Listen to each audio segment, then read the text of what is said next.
Assalamualaikum warahmatullahi wabarakatuh. Perkenalkan, nama saya Lucky Nadia, calon guru penggerak Angkatan 9 Kabupaten Pringsewu. Izinkan saya menampilkan demonstrasi kontekstual pemikiran Ki Hajar Dewantara yang berupa komik digital. Selamat menyaksikan.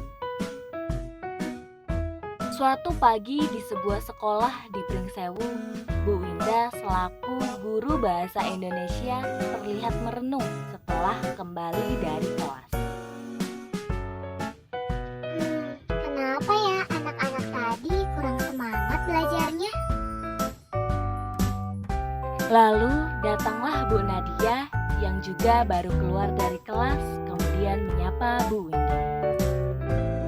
Pagi Bu Winda, pagi-pagi kok kelihatan bingung Bu Winda? Kenapa Bu? Pagi Bu Nadia.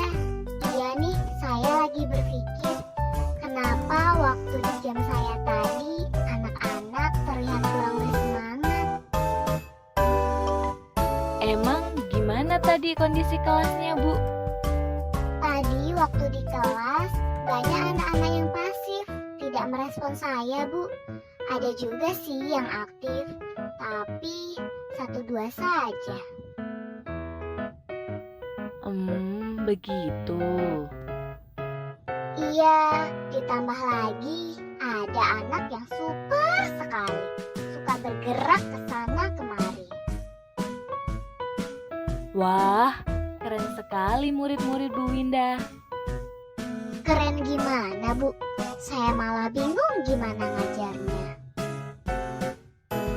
Harusnya Bu Winda bersyukur punya murid yang beragam karakternya. Iya sih, tapi bukannya kalau muridnya aktif dan kondusif semua, itu lebih memudahkan guru ya Bu? Sepertinya Bu Winda lupa nih dengan pemikiran Ki Hajar Dewantara tentang pendidikan. Pemikiran Ki Hajar Dewantara tentang trilogi pendidikan Bu, tentu saja saya ingat Bu. Trilogi pendidikan menurut Ki Hajar Dewantara itu Ingarso Sungtulodo, Imadiana Munkarso, Tutuli Handayani. Bahwa sebagai guru kita harus mampu menjadi suri tauladan bagi murid, mampu membangkitkan semangat dan juga memberikan dorongan.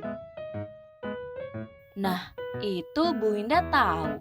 Tapi jangan lupa Bu, bahwa pendidikan itu adalah sebuah tuntunan. Sebuah tuntunan, gimana maksudnya Bu?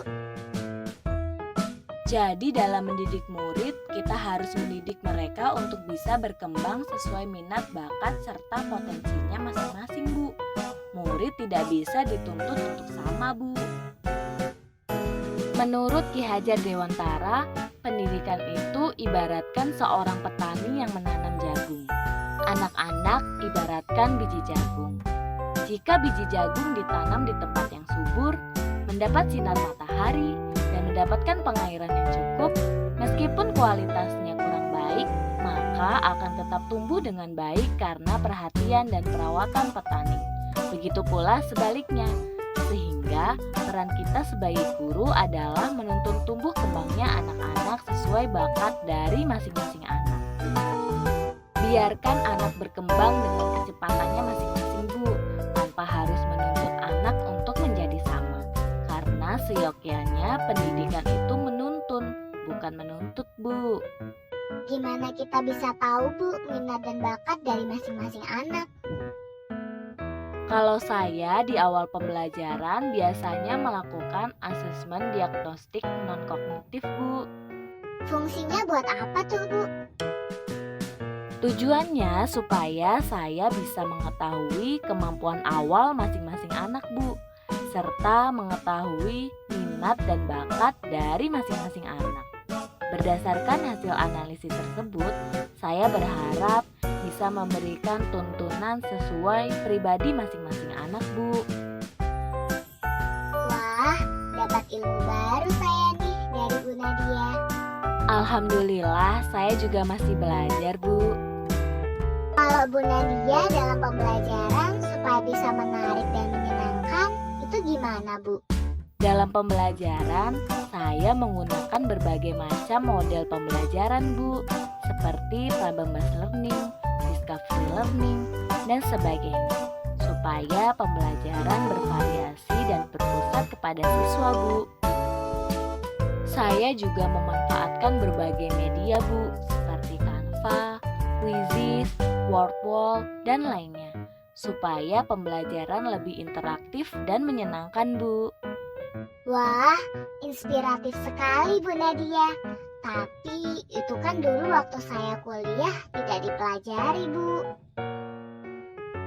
Benar, Bu, saya juga dulu waktu kuliah tidak belajar tentang itu.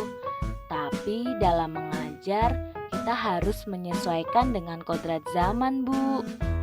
Kodrat zaman, gimana maksudnya, Bu?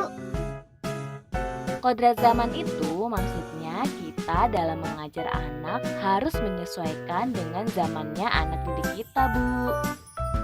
Sebagaimana menurut Ki Hajar Dewantara, bahwa pendidikan anak sejatinya menuntun anak mencapai kekuatan kodratnya sesuai dengan alam dan zaman. Bila melihat dari kodrat zaman, pendidikan saat ini menekankan pada kemampuan anak untuk memiliki keterampilan abad ke-21. Sedangkan dalam memaknai kodrat alam, artinya pendidikan itu menuntun kekuatan, potensi, atau keadaan diri yang secara alamiah melekat pada diri anak masing-masing. Jadi, meskipun dulu sewaktu di kuliah kita tidak diajari bagaimana menggunakan Canva, Quizizz, dan sebagainya, kita mau nggak mau harus belajar mengikuti perkembangan masa kini, Bu. Wah, iya juga ya, Bu. Kalau kita nggak mau belajar, bisa-bisa kita ketinggalan zaman. Makasih sekali ya, Bu Nadia. Saya jadi lebih tercerahkan dan nggak bingung lagi nih. Bu Nadia, bisa nggak ajari saya membuat media pembelajaran yang menarik menggunakan Canva? Boleh, Bu. Ayo kita belajar sama-sama, Bu. Akhirnya Bu Winda tidak bingung lagi dan tahu apa yang harus dilakukan. Kemudian mereka belajar bersama-sama untuk membuat media pembelajaran yang menarik sesuai dengan perkembangan masa kini. Demikian hasil karya saya. Terima kasih sudah menyaksikan. Wassalamualaikum warahmatullahi wabarakatuh.